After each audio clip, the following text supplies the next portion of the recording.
Olivia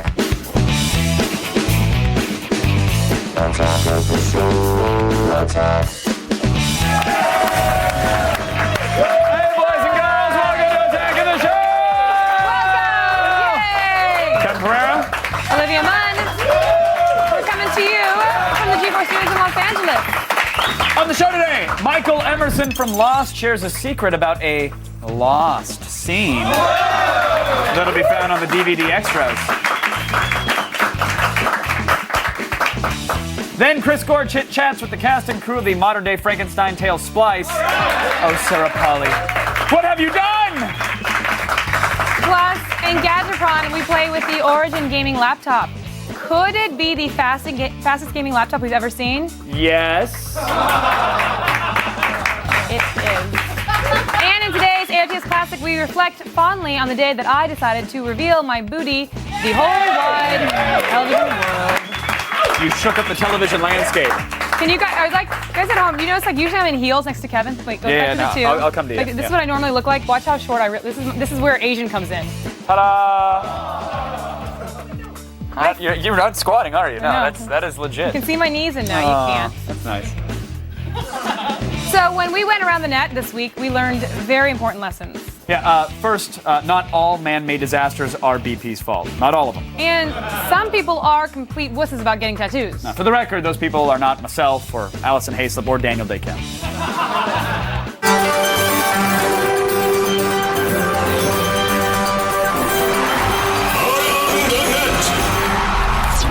The brain is actually the largest erogenous cell. I don't know if you know that. Oh God, this is going to be a really weird number 5, isn't it? Yeah, it's gonna be good. It's gonna be really good.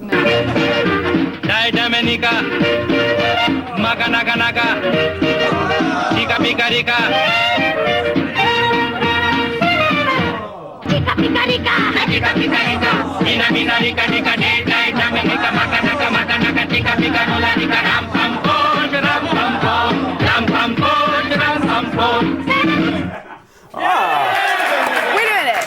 The old mind F. That's a commercial for Fiat. Yeah. Okay, so what the hell is going on over in Europe? I mean, besides the American-style economic collapse. Well, I mean, we're crazy about guns, they're crazy about sex. So, Okay. I mean, they get way better commercials from their obsession, but we get to shoot stuff. Yeah! So, I mean, Yeah. it's a fair trade if you think about it. Today's number 3 is a new take on an epic battle between Rocky Balboa and Clubber Lang, and it's brought to us by our old friend 1 Minute Galactica. He re-examines Rocky III's climactic battle and raises the stakes with a little gamesmanship. Oh. It's the awaited rematch between the former champion Rocky Balboa and the reigning heavyweight champion Clubber Lang. We're just waiting for the bell. Well, here we go. The war is on.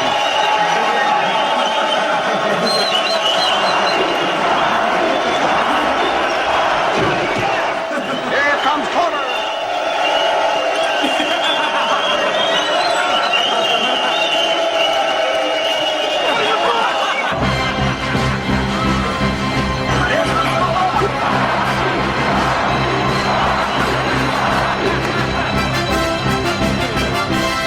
How can he come back from a beating like that? Oh, that was funny. That was really good. That was good. The only thing that Clubber Lang actually hates more than Rocky Balboa is not getting paid. That's nice. So look out, 1 Minute Galactica. Mr. T's lawyers don't pity the fool that don't send a royalty check. All right, today's number 2 item is a wonderful example of backyard pyrotechnics. Yeah, we understand that sometimes you have to burn a lot of brush, right? It happens. You have to brush burners in here? Huh? Yeah. It's when you have to burn some brush. I mean, listen, it's much less ecologically responsible than composting it. We agree, True. right? True, But yes. it's way easier than hauling it to the dump, and it makes a big boom. A really big boom.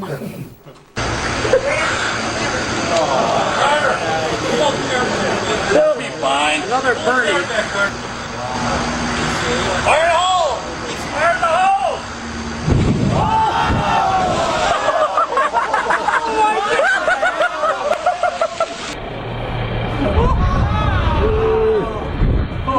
The dude behind the camera is just laughing his ass off. Did you see the the lawn chairs placed around it. Like they were gonna have an audience? Yeah, that was like $400 on break for each chair if they would have just put people in them. Guys, listen, dry brush is already flammable. You don't need to cover it with 10 gallons of gasoline. I mean, wait a minute. Unless you want to be awesome, you do. Okay, that is true. Yeah. That is true, unless you want the awesome tip. Or you're working on a dry land recreation of the BP Oil Palooza. Look at you! Mr. Environment today. Working them in. So if you've seen either of the Iron Man movies, you know that Tony Stark is constantly worried about Stark technology falling into the wrong hands. Oh, yeah. And today, Tony Stark's worst fears have come to pass. The Iron Man armor is in the hands of babies.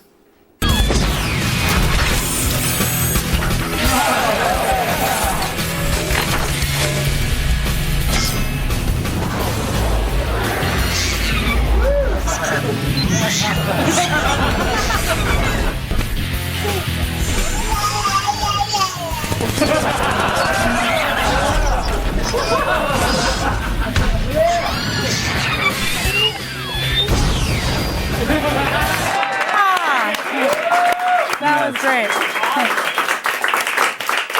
You know, when you see a dude in a bunny suit, you shoot first and you not care later. That is the Smart baby. Oh, and finally, and around the net, you can actually send home to your mama, right? I send everything we put on the show home to. Oh. So, I have learned what Fruition Plaza is, and I want it in my life right now. We're all learning so much today between R. Kelly and Fruition Glaja. I just learned more than I learned in 2nd grade. You're welcome. I know. You're welcome for that. So, you've been thinking about getting a tattoo, huh? Yeah. Well, after today's number 1 around the net, you might find yourself canceling that appointment.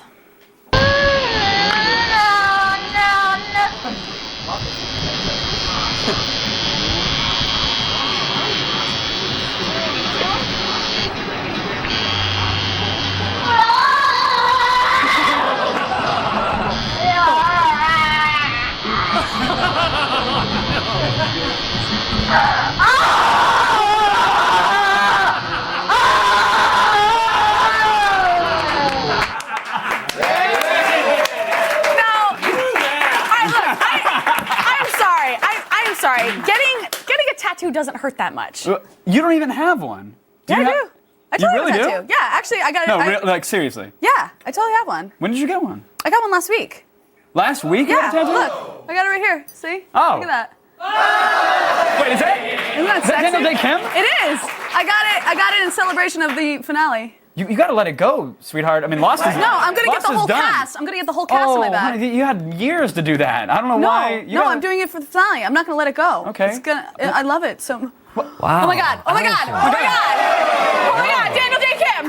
Oh my God! I never knew you felt that way. It's, I didn't either. You never got any of my letters or anything? No, Because I sent letters. but now I will definitely look again. Please. I put stamps on them and everything. I'm really touched, but Yeah. Kind of weird for me. I'm not gonna lie. This is really. I have a little admission to make too. Oh. I actually have a tattoo of someone's face on my body. Oh, look at you! Ready? I can't What do you got? Let me see. Right there. Oh!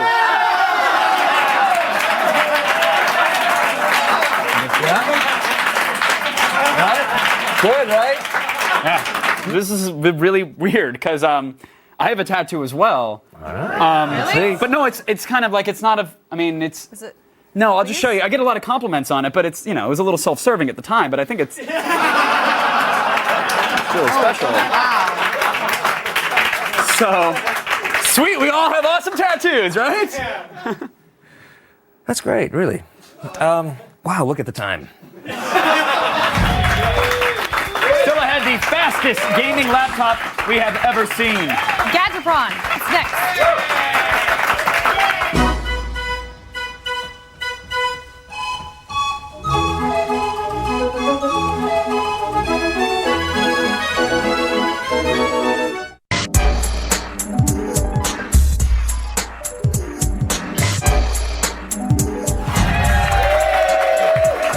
Once in a while, we get our hands on some truly amazing tech in a little segment we call Gadgetron.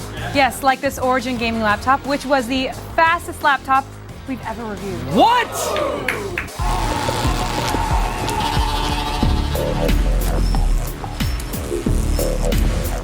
Folks, AppleCare has a time limit. When it's out, you're screwed. You're on your own. Yes, but this gaming laptop has free lifetime support. Hey, Apple, suck it. Oh.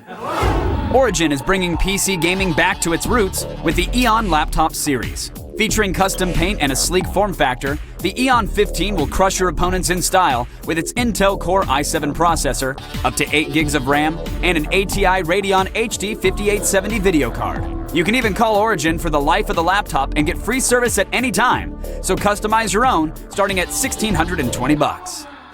Yes. So even when you've decomposed, you can contact Origin for help with the time Microsoft products of your entire life. Yep. This, I have to say, it's a real brick of a machine. They actually would like me to hold it up, but it's one of the heaviest laptops we've reviewed. Oh, come on. It's also very thick right here.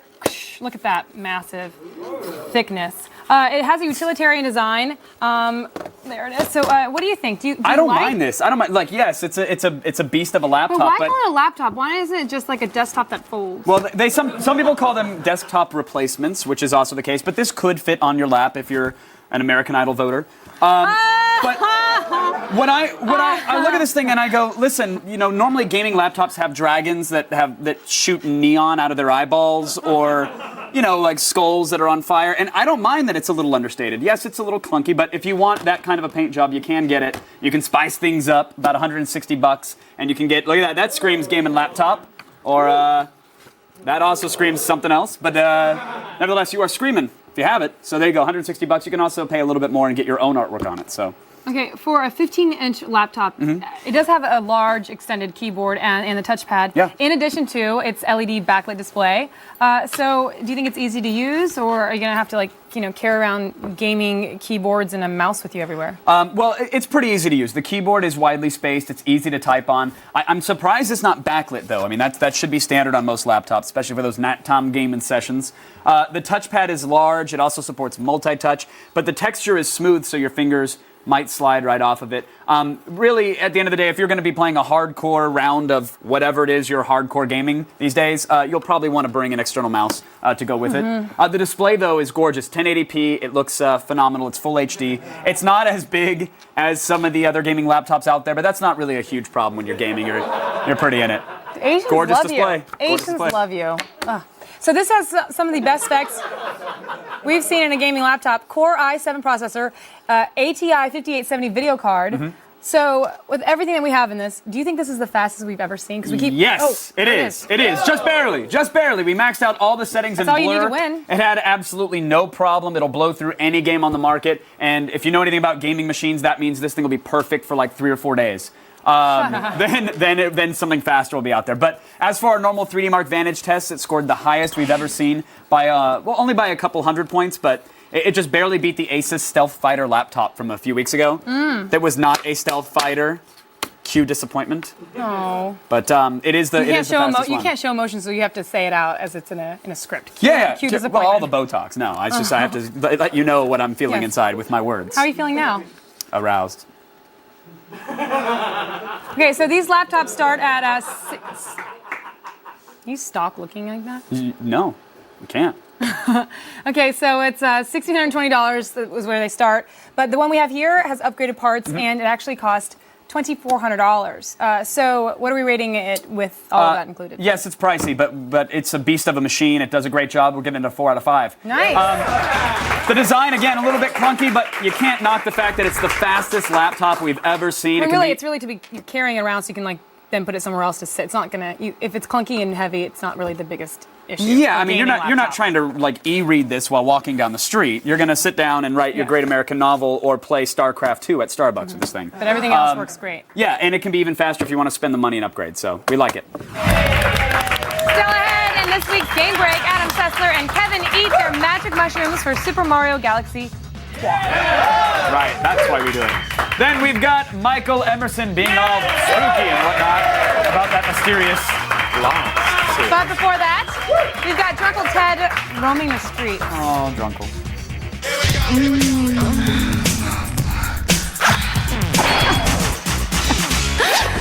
I'm outside because my prissy little niece Kevin got all bitchy about who stays on his couch. So it's sex on the streets. Get on, Roar. Hey, Ted, my girlfriend and I want to have sex in the shower. Uh-huh. How do we go about doing this? Well, get her in the shower, and then make a boner. Or bring something in there you want to shove into it. Voila. I'm like Einstein with a penis. Okay. Where's my parade?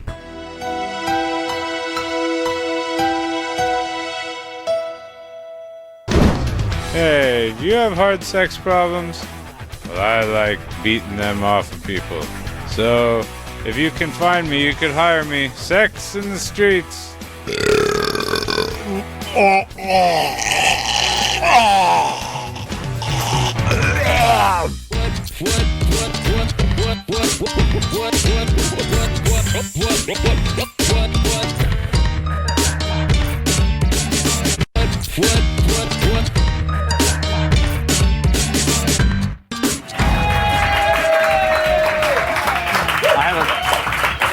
A weird feeling that, correct me if I'm wrong, I feel like you're about to say something about science. I just.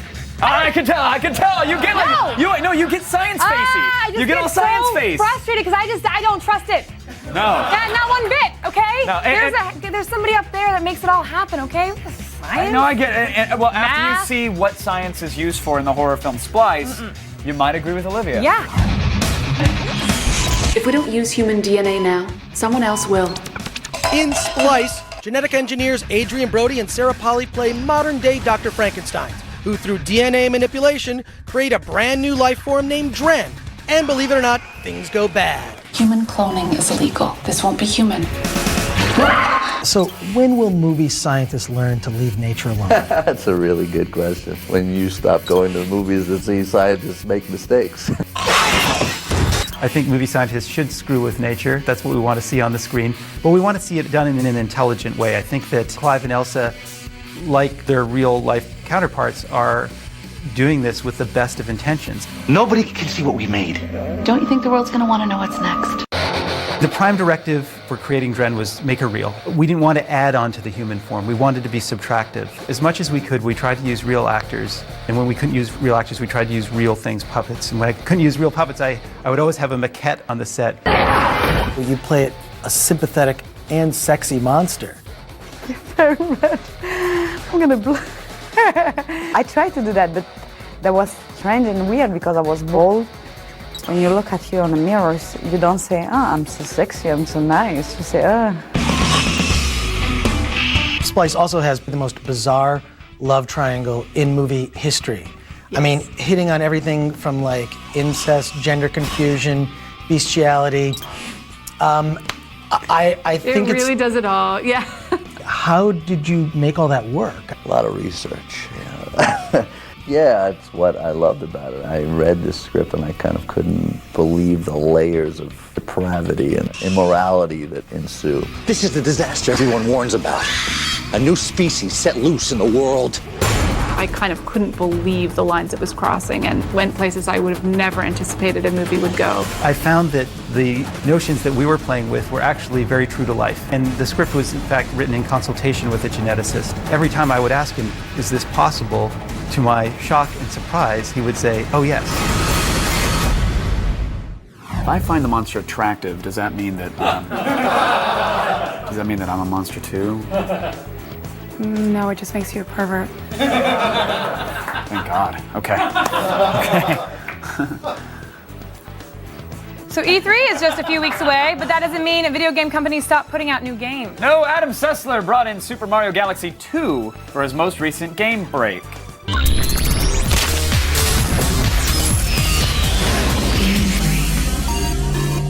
Next plays Adam Sessler. Let's get to Super Mario Galaxy 2 for the Nintendo Wii. Came out last Saturday for some, Sunday for most. What's going on this time? Let me guess. No, in a surprising turn of events, Bowser kidnaps Princess Peach. What? Yeah, I know. He kidnaps the princess? Yeah. That's crazy I know, talk. it's nuts. I thought they were going to go on vacation to a tropical island all over again because that was the worst time of my summer. Does anybody care about the story in a Mario game, though? No. Okay, and good. apparently Nintendo knows this as well, given the structure of the game. Does not have the story in the overworld of the first one. Okay, and now you have Yoshi, which is phenomenal. You have Yes, Yoshi. it really changes up the gameplay. I was trying to figure out how they're going to incorporate Yoshi. It's that tongue. It's kind of like Indiana Jones's whip, except it's more mucusy. Right, and I love that you can kind of lock onto multiple targets at the same time and go, and then power suits as well. Yes, and there were power suits in the first one. There's a lot more now. They're always fun. They change up the gameplay. The only one we don't like is that Boo suit. It was in the original Galaxy. It's slow. You don't have any powers.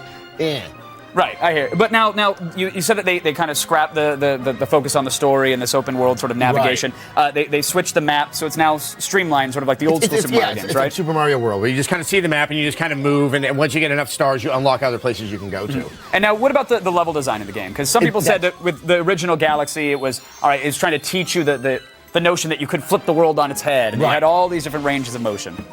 Really, one of the things that stood out in the original Galaxy is that every single level felt fresh and new. You know, usually in a platformer, once you've gone through like the third world, you see those same tropes, except now there's fire and there's ice. Right.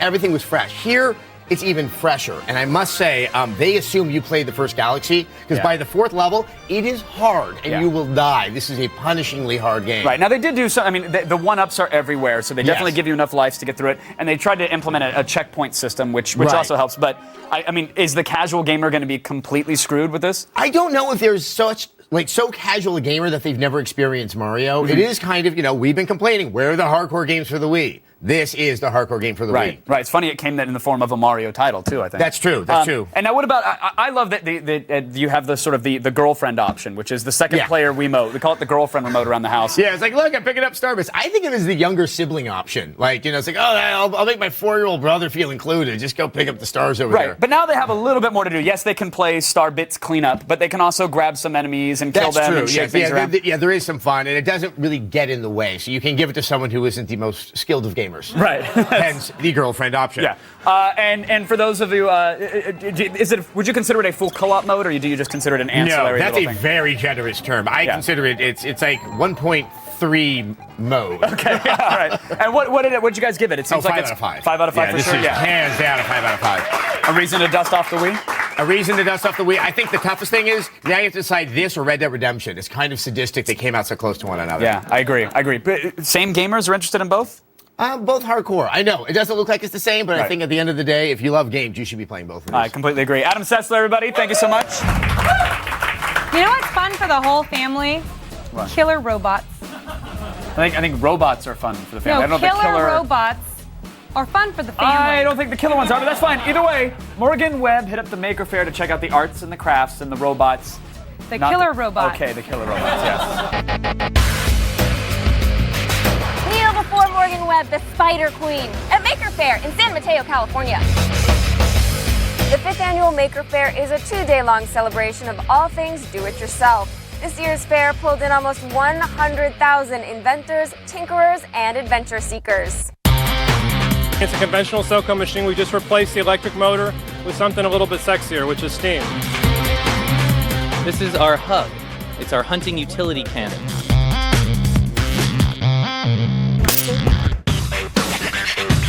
You are the creator of Maker Faire. You know, I am, but, really the creators are everybody around me, the makers that are here setting up and interacting with people over this weekend. So what's the theme this year? It's young makers. Well, that's adorable. All right, guys, who came up with the idea for the dragon? Well, this kind of started out as like a Halloween prop idea. And what do you think the hardest part of the project was? Learning how to incorporate fire into it. We have 2 propane tanks. One is full of liquid propane, and then we have an accumulator that siphons over gas propane into it. And so when we hit the button to release the propane, it shoots it through the tube at really high speeds. And then we have a transformer that connects to a spark plug, and the spark plug then ignites the propane at the same time it's released. So it gives a big flame.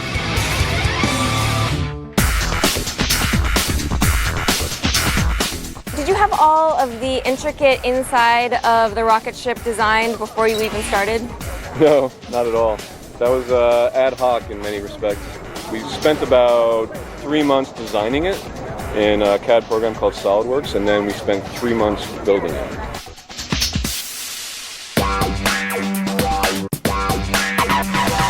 Samana Spider is actually originally conceived during a competition that a bunch of our friends put on. The challenge was to make a walking machine. Top speed on a good day is about 10 kilometers an hour. 4 years ago when we built it, it was gas powered. At the beginning of this year, we got lithium ion batteries. It'll run about an hour or two at full speed, but it'll probably break before it runs out of batteries at full speed. At a more civilized pace, it'll go like 6 to 8 hours, and it'll last a long time. We have a musical performance that consists of homemade instrumentation, and the centerpiece of our performance are 2 giant musical Tesla coils. And how safe are Tesla coils? They're extremely dangerous, actually.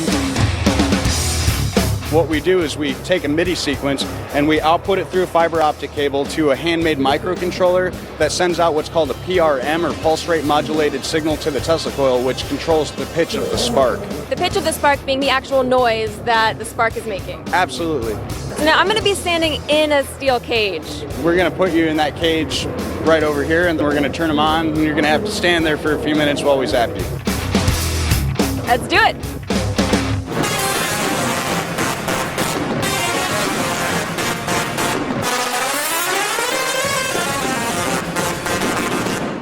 It was pretty awesome.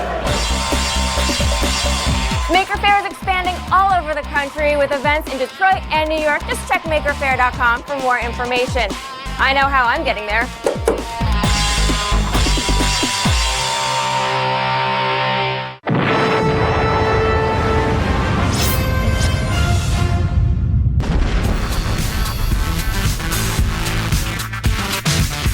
All right, robots don't have feelings.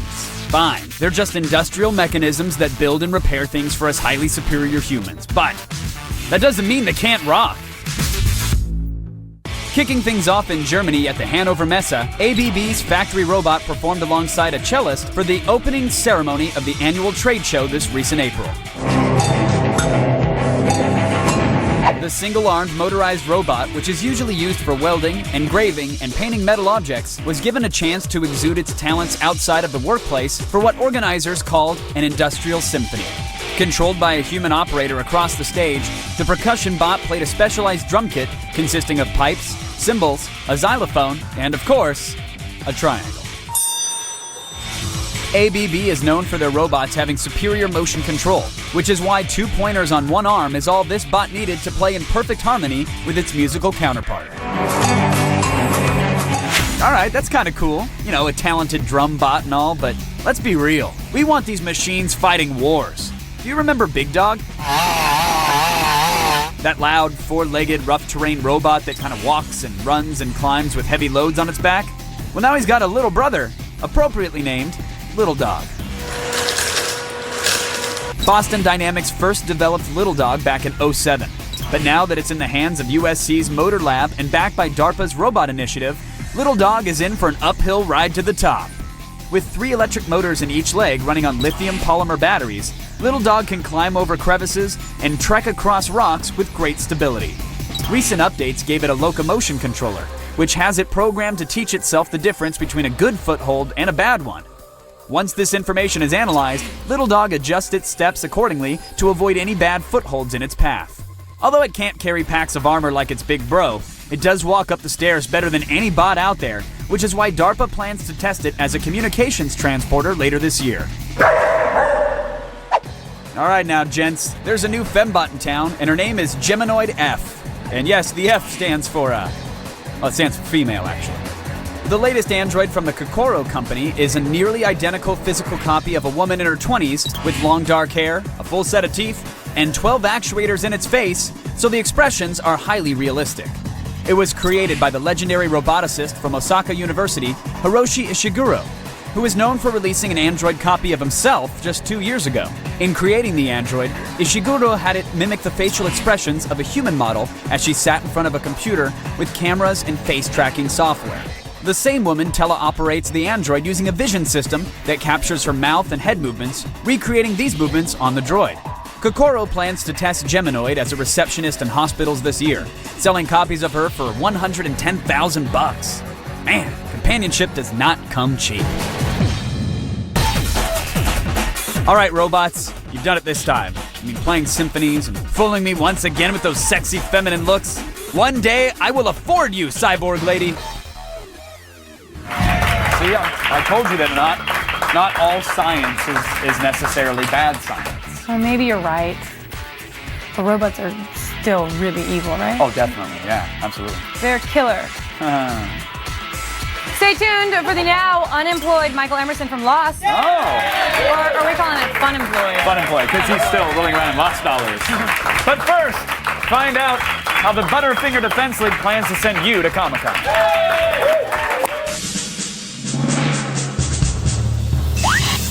A crime wave of epic proportions is sweeping the country. Good citizens everywhere live in fear of debased criminals laying a finger on their precious Butterfingers. If you are the victim of this devastating loss, there's only one place to turn. The Butterfinger Defense League. They are Eric, Sex Strutter, Lou, Strongman Ferrigno, and Charisma, Sassy Carpenter. When all hope is lost, they make life delicious again. But we are looking for someone to be the fourth member of the league, and it could be you. Rule number 1. Tell us why you'd be a valuable addition to the Butterfinger Defense League. Show us your own unique ability that makes you a perfect candidate to protect Butterfingers across the globe. I'd make a great fourth member because I was raised by coyotes in the Angeles National Forest, and I can track a Butterfinger up to 3 miles away. Plus, I invented Butterfinger nunchucks. Rule number 2. Videos must be no longer than 60 seconds. Well, it's perfect, except it's 65 seconds long. Why is it 65 seconds long? Rule number 3. Remember to include a Butterfinger and the line, "Nobody's gonna lay a finger on my Butterfinger."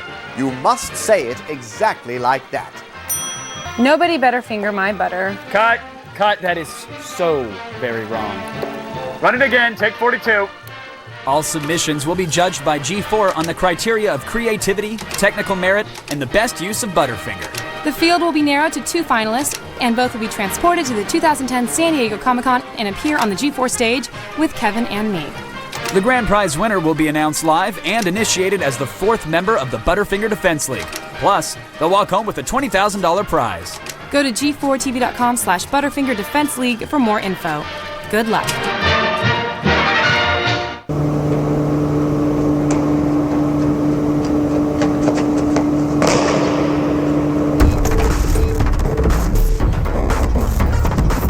From Hollywood to Bollywood. Geek Goddess. Hamle ke show. Kevin and I met Michael Emerson at Comic-Con, and I have to say, he's not nearly as creepy in person as people say. No. He does have, like, soul-stealing baby blue eyes, but other than that... All right, this is rather sad. Until recently, Michael Emerson had a really great job, and now he's unemployed. So, Obama, get on it! Get this guy back to work! Joining me now, Michael Emerson! How are you, sir? Hi. Thank you for... Thanks, guys. Thank you for taking a break from the soup line to come and join us for an interview. Yeah. How have things been? Well, things have been good. It hasn't been long since the finale aired, and I'm adjusting to having stepped off the cliff into the free fall of my post-Lost life. And what is the post-Lost life, though? Is it a lot of Farmville on Facebook? Is it a... I don't know what it's going to be. It's going to be a lot of domestic projects, I think, and laying around the house. Well, you could always go back to making the prison training videos. This is true. Of your days past. I had some success with that. You had a lot of success, and we had a lot of fun with that video, too, on our show. What was that whole thing about? Well, it's... oh, there I am. Yeah. What? Look at that. That's a good-looking young actor. That's a great-looking young actor. He's going to go on to do big things. I'm not sure about the haircut, but that was another time. That was the 1980s, if you recall them, and people dressed and acted differently. You don't have to apologize for the 80s. We are big fans here. That's okay. But I just wanted an excuse to show that video again, to be honest. So I had Classic, to mention it. Right? Now, when the finale occurred, where were you? Were you watching it at a friend's house? Were you? It was a busy day. Those of us who were in the cast of the show had to do a Kimmel taping in the afternoon, and then I had a personal appearance downtown at the Orpheum. But once it started to air, I was free to go home, and we had people over to the house. So we had our own Lost finale viewing party. And do you, now that you, I mean, obviously you were part of the finale, you watched the finale, do you know what happened? Was it all in Jack's head? Yes. The flash sideways, was that purgatory? What? I do know what happened, and it doesn't need to be the same thing that you know that happened, or that anyone else knows what happened. I just need to know that something happened. I need to know, was the island real? Yes. Okay, as long as that's for sure, because now that I thought the finale was going to bring answers, but what it brought was forum fanboys telling me that it was all in Jack's head. There might not have even been a plane. No. That, it might have been a spin-off series of 2.5 Men. I didn't even know. Charlie Sheen's hanging out behind a hatch. I had no idea. A real plane crashed on a real island, and real survivors lived there for a period of time and had adventures. Okay. And then they passed over. All right. And it's good to know. Do you look forward to not having to answer those types of questions in the future? I look forward to finally having answers to give. Now, of course, no one's going to ask me. Right. Now they're like, oh, we got it. We're good. But no, I heard that now there's in the final scene, you hinted that you and Hurley had some adventures together and that we might see those. Well, for those people that want to pony up and buy the complete Lost series, there is a bonus feature, which is, you could call it an epilogue, a Lost scene. It's a lot. It's 12 or 14 minutes that opens a window onto that gap of unknown time between Hurley becoming #1 and the end of the series. All right. Is that common knowledge, or is that the first time it's? I don't know. I haven't heard about that. Are you going to be in trouble after this? Is what I want to know. Like, how much trouble will you get in now? I'm rolling over that in my mind. Wow. Well, hey, there you have it. That's awesome. Thank you for sharing that. But will that lead to like a spin-off series? Are we going to see a Hurley and Me or something like that? Or is it this is already shot, this is self-contained, and that's that? It's self-contained, although it's a rich period in the show's mythology that has never been explored, so who knows what will come of it. Have you ever wanted like special ops training without the security clearance? Because that's something that I've... No? Security clearances get you into all sorts of really cool places, like where the government keeps Bigfoot's alien baby. Oh! I said too much! It's not the most optimal path to leaving the studio, but okay. Well, if you...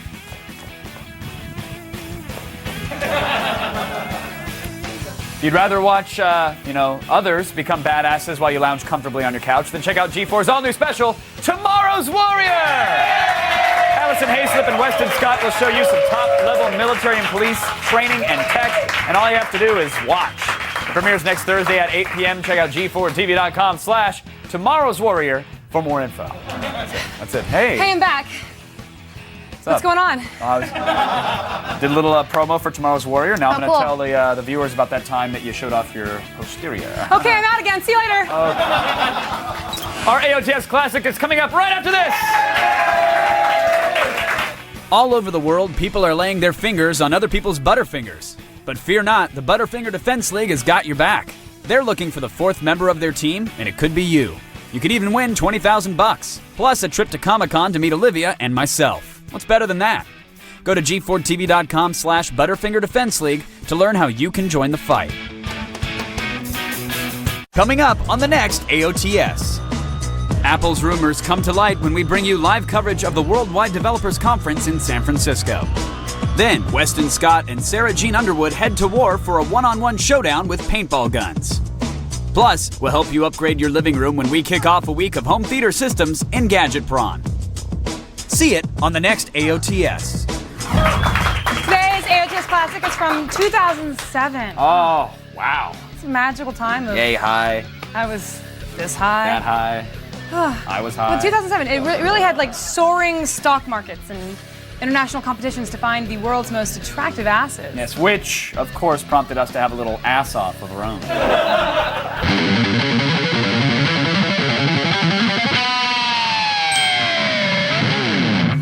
No, they haven't all been caught short at the same time. These are the finalists in the world's most beautiful bottom competition.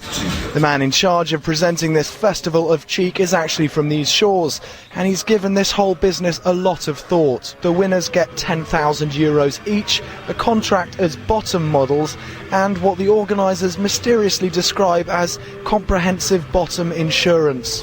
We were, because we're Attack of the Show, we like to, like to do things that are fun. We were going to hold our own Best Asset G4 contest today, but our HR department, people with, offices and windows and stuff. Ivory towers and horn-rimmed glasses. Hello. They stopped us because apparently it's sexual harassment or blah, blah, blah, blah. Whatever. Listen. Exactly. Don't be upset because here's... You should go pick at their offices. There's a silver lining. Nothing is stopping you from showing off your goods, right? Because what are they going to do? They're not going to fire you. It's going to be everywhere. It's going to be plastered all over the net. Yeah, come on, why not? No one. Look, give this. I say, give those Europeans a run for their overvalued money. Come on, show it. They want it. The people at home want it. Go for it. You got another lead working out. Okay. Yeah. Just for a second. Yes, though. just for a second. Here it is. Okay, ready? Yeah. Okay. Let's go. Yeah, there it is. Take that, Europe. Yeah, you like my ass now, don't you? America rules. Woo! America. Yeah, 10,000 euros.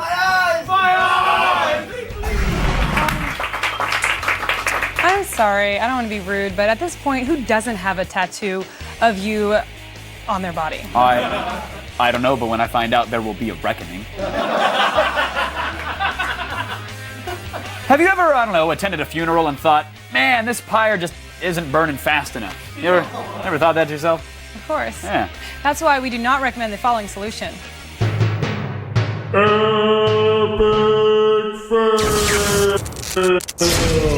Darren, you can make a good fire. There you go. Is that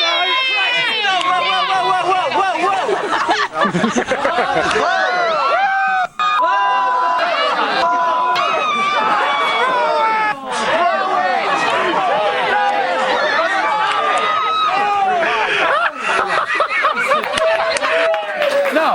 Hey, you know what's not a fitting tribute to a dead relative? Dying yourself. Yeah, even India doesn't do that anymore. Well, parts don't. They don't.